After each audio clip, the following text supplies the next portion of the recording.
The notice was plain, a ripped scrap of paper written in tidy script tacked to the faded board at the edge of Willow Street College. Room available. Calm area. Reasonable rent. Call Adam. No one walking past that morning could have guessed the story it was about to set in motion.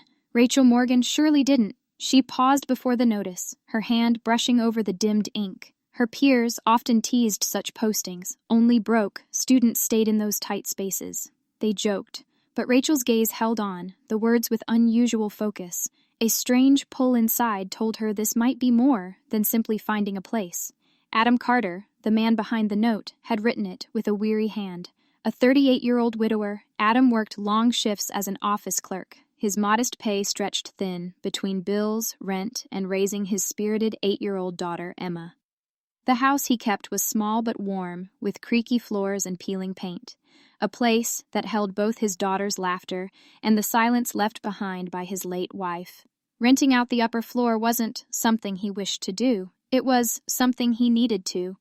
Rachel dialed the number. Hello? The voice that answered was low, tired, and guarded. Hi, I saw your notice. Is the room still open? A pause lingered long enough to make her wonder if she had called wrong.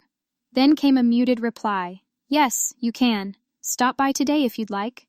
The Carter home stood at the far end of a narrow lane, hidden between two tall hedges. Rachel lingered outside, suitcase in hand. For someone like her, raised with drivers, bodyguards, and wide estates, this was uncharted ground. But no one here knew she was the daughter of Richard Morgan, one of the city's wealthiest men, and that was exactly how she preferred it. Adam answered the door himself. His dark hair was tousled, his sleeves rolled up, and there was a wary kindness in his eyes. He studied her in an instant, not in judgment, but in that cautious way of a father who thinks of safety first. "You're Rachel?" he asked. She nodded. Before Adam could say more, a small figure peeked from behind his legs. Wide, curious eyes, messy brown, pigtails, clutching a stuffed bunny. "Is she the one, Daddy?" the little girl whispered loudly, drawing a faint laugh from Rachel. Adam cleared his throat. "This is my daughter. She'll be around a lot. If that's a problem." "It's not," Rachel said softly, lowering herself to Emma's level. "Hi there, I'm Rachel." The child studied her for a beat, then smiled wide. "You can stay. You seem nice." It was such a pure verdict that even Adam managed to smile for the first time in days. Upstairs the room was plain, bare walls, a small window facing the street, a bed with faded sheets. To most, it might have felt too empty. To Rachel, it felt strangely right. She set her suitcase down, heart racing with a mix of nerves and relief. "Rent is due at the end of each month," Adam said, standing in the doorway with that same measured tone. "I'll keep things fair, and if you need something, just knock." Rachel held his gaze, steady and calm. "Thank you. I think this will work." She didn't mention she could have rented the most expensive flat in the city with a single swipe of her card. She didn't say her father would be furious if he knew she was here. Because for the first time in her life, Rachel Morgan wasn't seeking luxury. She was searching for something else entirely, and neither she nor Adam had the faintest clue how much this small choice would shift their lives. The first night Rachel stayed in, the upper floor of the Carter house was strangely hushed.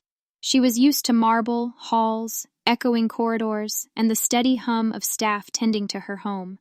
Here, the quiet broke only by the soft creak of the boards under her bed and the occasional laughter of Emma drifting up from below. It wasn't grand, but it was real. The next morning, Rachel woke to the smell of pancakes. Following the scent, she found Emma at the little kitchen table, legs swinging, while Adam flipped pancakes in an old pan clearly, worn from use. Emma saw her first. "Morning, Rachel," she chirped, waving, her fork like a wand. Adam glanced up. "You don't have to come down, you know. Your place has its own kitchen." Rachel smiled. "Yes, but I thought maybe I could help." "Help!" Adam arched a brow. "You're a tenant, not a cook." Before Rachel could reply, Emma leapt off her chair. "Can she help me with homework? Daddy, please." Rachel knelt down. "What homework is it?" "Math." Emma groaned loudly, wrinkling her nose. "It's awful." Rachel chuckled softly. "I used to feel the same way." And just like that, the first strand of a bond was formed. Over the next few days, Rachel found her rhythm. She went to college in the mornings, came back in the afternoons, and spent evenings often downstairs, helping Emma with assignments, hearing her stories, or reading bedtime tales when Adam came home late from work. It wasn't long before Emma began calling, her big sister. One night, while Rachel braided Emma's hair, Adam leaned on the doorframe, arms crossed. His weary face softened as he watched them. For years, Emma had only known his love, his words, his efforts. And though he never said, he knew Emma longed for a motherly hand, a gentleness he could never give. He cleared his throat. "She's grown fond of you." Rachel glanced up, smiling lightly. "She's easy to love." Adam studied her a moment more. Something about Rachel, her manner, her speech, even the way she held herself, didn't match the image of a struggling student. But he set the thought aside. After all, everyone had secrets. The glimpses of Rachel's hidden life came in quiet slips. Her phone, sleek and costly, once buzzed with dozens of texts in a group chat named Morgan Family Gala. She quickly muted it, acting as if it was nothing. When Emma asked if she had ever eaten at a fancy restaurant, Rachel just smiled knowingly but gave no reply.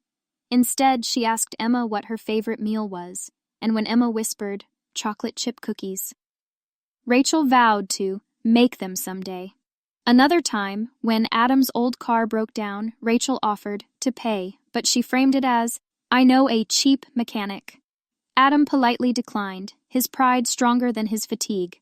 Yet, she found gentle ways to help. She'd return with groceries and claim they were 2-for-1 deals. She tucked new pencils into Emma's bag and said they were extras from class. Emma believed her, but Adam noticed. Late one evening, after Emma had fallen asleep, Adam stepped out to lock the gate. He saw Rachel sitting on the porch, gazing at the night sky. "Do you like it here?" he asked quietly. Rachel looked at him, her green eyes catching the porch light. "More than I thought I would. Most students wouldn't want to live in an old house with a single dad and a child." Rachel's smile was soft, almost wistful. "Most students aren't searching for what I'm searching for." Adam frowned a little, curiosity stirring. "And what's that?" Rachel paused, then murmured, "A place that feels like home."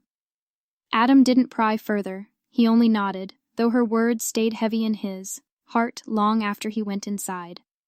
Neither of them knew then, but the fragile strands of trust and belonging were already twisting into something neither wealth nor hardship could ever buy. Adam Carter was a man who knew how to stretch each penny. Rachel saw it when he poured the last bit of milk into Emma's cereal and filled his own cup with water instead. She saw it when he stitched the sole of his shoes rather than buying new ones. And she saw it when he walked Emma to school in the rain, holding his thin coat over her head while he himself got wet. To Rachel, such moments spoke louder than words. Adam was a man who bore the world's weight in silence without asking for help. One Saturday morning, Emma tugged on Rachel's sleeve. "Rachel," Daddy said, "we can't go to the fair this year. Tickets are too much." Her voice wavered, though she tried to be brave. "But I don't mind." Rachel's heart ached. That evening she searched online for discount passes, determined to bring a smile to Emma. A week later, Emma squealed with joy as the three of them entered the fairgrounds. When Adam eyed the tickets, Rachel quickly said, "They were free passes from my college, a promo." Adam narrowed his eyes but stayed silent. Emma's laughter was too precious to spoil with doubt. Rachel kept up her quiet kindness. She placed grocery bags on the counter, always with the same excuse, 2 vows. R1 specials. She tucked new notebooks into Emma's school bag, saying her professors gave her extras. When Adam's old car wouldn't start one morning, she called a mechanic to fix it, leaving money in an envelope with a note, college refund. Adam wasn't naive, he noticed. He just didn't know how to respond. Pride and gratitude wrestled in him, yet he let it stand, partly because Rachel's help came, with such gentle respect. One night, Emma had dozed off on the couch, clutching her stuffed bunny. Adam softly covered her with a blanket before stepping out to the porch. He found Rachel there with a cup of tea, her gaze far away. "You do a lot for us," Adam said lowly. Rachel turned, startled. Well, Emma's like a little sister to me." He studied her a long while. "You give more than you should. Groceries, supplies even, those fair passes." Rachel's chest tightened. "Do you want me to stop?" Adam shook his head. "No, I only wonder why." Rachel paused. She couldn't reveal the truth, that she was the daughter of one of the city's richest men, choosing a simpler life. Instead, she whispered, "Because sometimes giving feels better than taking." The next day, Adam's pride was tested again. Emma's shoes had worn, holes peeking through the soles. He sighed, planning to mend them. But Rachel came back from college with new bright shoes, insisting they were from a friend who'd bought the wrong size. Emma squealed, hugging Rachel tight. "You're the best!" Adam longed to protest, but Emma's joy silenced him. That evening, he sat at his desk staring at the bills. Life had been rough since his wife died. Yet here was this young woman, his tenant, softening the weight of his burden without ever asking for return. Later that week, Emma tugged Rachel toward Adam as they rested in the living room. "Daddy, can Rachel stay forever?" she asked sweetly. Adam chuckled, ruffling Emma's hair. "That's not how life works, honey." Rachel, though, felt a lump in her throat because deep down, she knew she wanted to stay too. And while Adam still thought of her as just a kind student, the truth was far more complex. One day soon, her hidden world would knock at his door. It began on a quiet Sunday afternoon. Emma was drawing rainbows on scraps of paper, while Rachel helped Adam fix a dripping faucet in the kitchen. The air was warm, ordinary, just another day in their small home. Then a sleek black car rolled to a stop outside the Carter place. Its polished surface gleamed in the sun, its tinted windows sealing off the view. The car didn't belong on their street. It didn't belong in their neighborhood at all. Adam frowned, drying his hands on a rag. Now who could that be? Before Rachel could respond, the car door swung open. A tall man in a tailored suit stepped out, presence commanding. His silver hair shone, his shoes untouched by dust. Neighbors peeked through curtains, whispering. Rachel froze. She knew that car. She knew that figure. Her father. "Richard Morgan. Rachel." His voice cut through the air like steel. "I've been searching everywhere for you." Emma blinked in confusion. Adam stepped in, front of her, protective, his stance tight. "Who are you?" The man's piercing gaze landed on Adam, then softened a bit when it shifted to Emma. Finally, it settled on Rachel. "I'm her father, and she has no business staying in a place like this." Gasps rippled from neighbors watching outside. Adam turned to Rachel, his eyes questioning. "Father!" Rachel's throat closed. She nodded slowly, guilt shining in her green eyes. "This is my dad." Adam reeled as if the ground had shifted beneath him. The tenant he had welcomed was not just a student. She was the daughter of one of the city's wealthiest men. Richard stepped forward, his tone firm with command. "Pack your things, Rachel. You're coming back home." "Enough of this act." Rachel shook her head. "Not yet. Not yet." His voice hardened. "You've been living in—" He gestured at the small house with disdain. "This place with strangers when you've got everything waiting at home, a mansion, comfort." Rachel's voice trembled, though her will was strong. "That's just walls and money. Here, I found something more." Emma gripped Rachel's hand, whispering, "Don't go." Richard looked at the girl, then at Adam, his face shadowed with disapproval. "This man can't give you what you need. He can't protect you, Rachel. He can't offer the life you deserve." Adam's pride flared. "I never claimed I could," he said firmly. "But she's been safe here, and respected." Rachel stepped forward. "Dad, please, you don't see it. This family, Adam and Emma, gave me something our mansion never had: warmth, a belonging." For a moment, silence pressed in thick. The neighbors still watched, whispers rising like wind. Richard's jaw tensed. "Rachel, you're my daughter. Your place is with me, not here." Rachel held his gaze with quiet strength. "Maybe I am your daughter, but here, for once, I've felt like a sister, like part of a family that didn't see me as money or a name, just me." Her father faltered, the hard mask on his face slipping briefly. He had never heard her speak with such resolve. Inside, Emma clung to Rachel's arm. "You're not leaving, right?" Rachel knelt by her, brushing back her hair. "I don't want to, not unless I must." Adam stood still, his feelings tangled. He wanted Rachel to stay, but knew she wasn't of his world. Still, when he saw the tears in Emma's eyes, his heart ached. Finally, Richard drew a long breath. "We'll discuss this at home, Rachel." But for now, his gaze swept the room, settling reluctantly on Adam. "I see this place means something to you." Rachel stood straighter, her hands gripping Emma's. "It means everything." And for the first time, Richard Morgan realized his daughter's heart might be richer than all his fortune combined. The Carter house had never felt so heavy. The quiet warmth Rachel had cherished was replaced with silence pressing against the walls.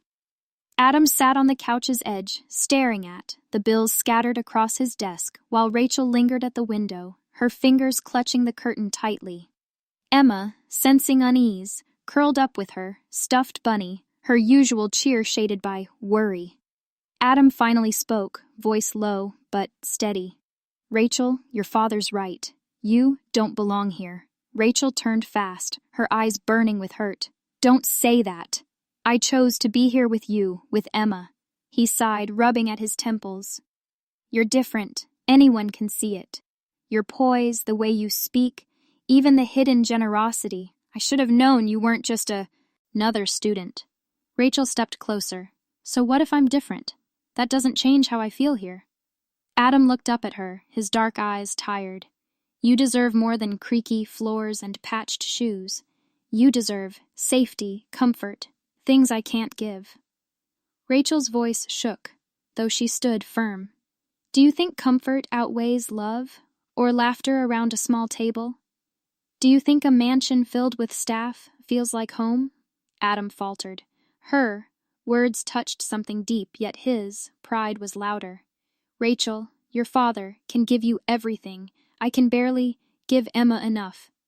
Emma, silent until then, suddenly cried out, "But you give me everything, Daddy." Her voice cracked, tears filling her eyes. She ran to Rachel, clutching her hand. "And Rachel makes us happy. Please don't make her leave." Rachel knelt beside Emma, hugging her tightly. "I'm not going anywhere, sweetheart," she whispered, though her own eyes glistened. Adam's chest ached at the sight. He wanted to believe her. He wanted her to stay, but reality still weighed heavier than hope. That night, Richard Morgan returned, expecting his daughter to be packed. Instead, he found her seated at the table with Adam and Emma, sharing a simple supper of soup and bread. Emma was giggling. Rachel, smiling softly, and Adam, though quiet, watched with an expression Richard could not name. Richard's voice rang out. "Rachel, enough of this nonsense. Come home." Rachel rose slowly. "Home. Dad, this feels more like home than that mansion ever has." Richard scowled. "You're blinded by sentiment. This man," he pointed at Adam, "can't give you stability." Adam stood, jaw clenched. "He's right. I can't." His words cut deep into Rachel's heart. He turned to her, forcing strength into his tone. "Rachel, you should go with him. You'll have a future there." Rachel shook her head, hard. "My future is my choice, and right now I choose to remain." The room fell, silent. Emma's small hand squeezed Rachel's, her tear-streaked face looking between the adults. "Why can't she stay with us forever?" she begged. For once, Richard said nothing. His daughter's defiance, the child's innocence, and Adam's quiet dignity struck all at once. He saw not only a weary father, but a man carrying love with strength. No fortune could copy. Rachel's voice grew gentle. "Dad, can't you see here? I'm not a millionaire's daughter. I'm just me, and that's all I want to be." Richard exhaled slowly, shoulders sinking. For the first time, his certainty wavered.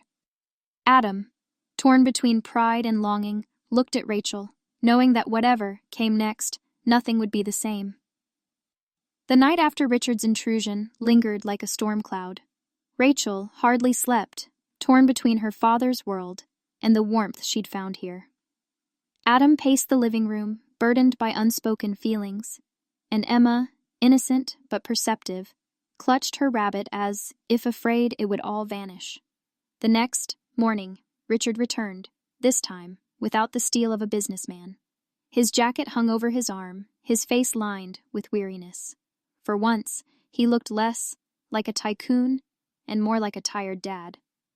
"Rachel," he said, voice softer, "I don't understand why you chose this, but I see you found something here, something money never gave you." Rachel gasped. "You mean you'll let me stay?" Richard hesitated, then slowly nodded. "If this is what you want, then yes. I won't force you, but at least let me make sure you're cared for." His gaze turned to Adam. "And you, Mr. Carter, have done what I could not. You gave my daughter belonging." Adam stiffened. "I didn't do anything remarkable." Richard shook his head. "Remarkable isn't always expensive. Sometimes it's simply human." A fragile calm spread through the room. Richard no longer tried to drag her away. Instead, he asked quietly, "What do you need?" Adam opened his mouth, but Rachel spoke first. "We don't need anything. We already have what matters." Yet Richard wasn't blind. He saw the thin shoes near the door, the worn curtains, the pile of bills on the table. His wealth had bought him power. But here, he saw something priceless. Love. He cleared his throat. "At least, allow me to cover Emma's schooling. Think of it as my thanks for caring for Rachel." Adam paused, pride warring with sense. But when Emma's eyes lit at the thought, he finally agreed. "All right, but nothing else." Rachel smiled through tears. "Thank you, Dad." Life slowly fell back into rhythm. Rachel continued her classes, still living upstairs in the Carter house. Emma flourished, now with supplies and shoes, though her favorite, part of each day remained Rachel's bedtime tales. Adam stayed guarded, but each night when he returned from work, seeing Rachel and Emma laughing together softened the walls around his heart. She had become more than a tenant. She was family. One evening, as the three of them shared dinner, Rachel caught Adam's gaze. For a moment, silence spoke for them. The gratitude he could not say, the affection she could not confess. Emma broke it with her bright voice. "This feels like forever, doesn't it?" Adam chuckled. "What do you mean, honey?" Emma beamed. "Like Rachel will always be here. Like we're a real family." Rachel's throat tightened, but she smiled. "Maybe forever begins with nights like this."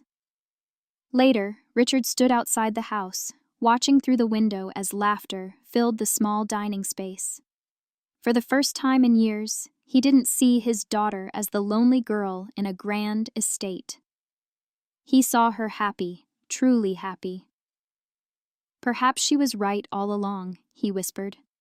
Inside, Adam, Rachel, and Emma clinked their glasses of water in, a simple toast. No lavish feast, no chandeliers, just warmth, joy, and belonging. And as Rachel looked around the modest room, she realized the truth she had been chasing all along. Sometimes the greatest riches are not found in fortune, but in the hearts that open their doors.